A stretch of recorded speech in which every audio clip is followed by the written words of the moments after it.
The most dangerous thing Daniel did every day was open a window. This is Babylon, the greatest city on earth, under a new king called Darius the Mede. And inside its walls lived an old man who had served 3 empires without ever once belonging to any of them. Daniel was over 80 years old. He had been carried into exile as a boy when Jerusalem fell. He had interpreted dreams for kings, read the writing on a palace wall, and outlived every ruler who ever threatened him. And now King Darius planned to set him over the entire kingdom. Because there was something about Daniel that even his enemies could not deny. 3 times a day, every day, for almost 70 years, he climbed to his upper room, opened the window that faced toward the ruins of Jerusalem, and prayed. Not in secret, not in fear, with the window open. An excellent spirit was in him, the record says. No corruption, no negligence, nothing. In the most political city on earth, the man was simply clean. Which meant that if you wanted to destroy Daniel, you had exactly one option left. The governors and satraps met in the dark, the way men do when the plan is shameful. We shall not find any charge against this Daniel, they agreed, unless we find it against him concerning the law of his God. So they built a trap out of the only material that never fails: a king's pride. They came to Darius in a crowd, smiling. "O King Darius, live forever." And they proposed a law fit for a god. For 30 days, no one in the kingdom may petition any god or any man, except the king himself. Whoever disobeys shall be thrown into the den of lions. Darius heard a tribute. He should have heard a trap. He signed the decree, and under the law of the Medes and Persians, a signed decree could never be undone, not even by the king who signed it.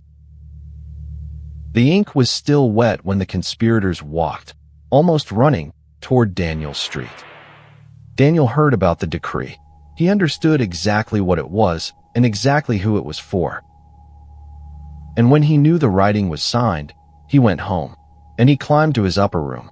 And with the window wide open toward Jerusalem, he knelt down 3 times that day and prayed and gave thanks before his God, as he had done before. No speech, no protest, just an open window, and a man who refused to hide the most important thing about himself. They were watching, of course. That was the whole point of the law. They found Daniel praying, and they ran to the palace to collect their prize. Daniel, who is one of the captives from Judah, does not show due regard for you, O king. He makes his petition 3 times a day. And the king, the record says, was greatly displeased with himself. He labored until sundown looking for a way to save the old man. He found none. His own signature stood in the way. At sunset, the soldiers came for Daniel. The king walked with him to the mouth of the den. And the last thing Darius said to the man he had condemned was not a king's sentence. It was something closer to a prayer. "Your God, whom you serve continually, he will deliver you." A stone was brought and laid over the mouth of the den. And the king sealed it with his own signet ring and with the rings of his lords, so that nothing concerning Daniel could be changed. Then the torches withdrew, and the old man was alone in the dark, under the earth, with the lions. Scripture spends almost no words on that night. It doesn't need many. Daniel would say it himself, later, in one sentence: "My God sent his angel and shut the lions' mouths, and they have not hurt me." Picture it however you dare. The breath of the lions in the dark, the eyes moving in slow circles, and somewhere in that den, a presence the lions understood better than any man ever has. A light that told the oldest predators on earth that this one, tonight, is not yours. An 80-year-old man slept in a den of lions. It was the king, in his palace, who stayed awake. Darius refused his food that night. He refused the musicians. He refused sleep. The most powerful man in the world paced his chamber until dawn, haunted by a law with his own name on it. At the first light of morning, the king ran to the den of lions.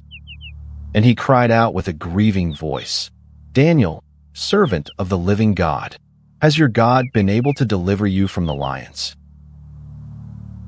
And then, from under the earth, a voice, "O king, live forever. My God sent his angel and shut the lions' mouths. They have not hurt me, because I was found innocent before him." So they lifted Daniel out of the den, and no wound was found on him, because he believed in his God. Then King Darius wrote a new decree, and this one he meant.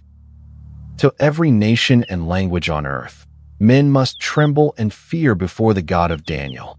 For he is the living God, steadfast forever. His kingdom shall not be destroyed.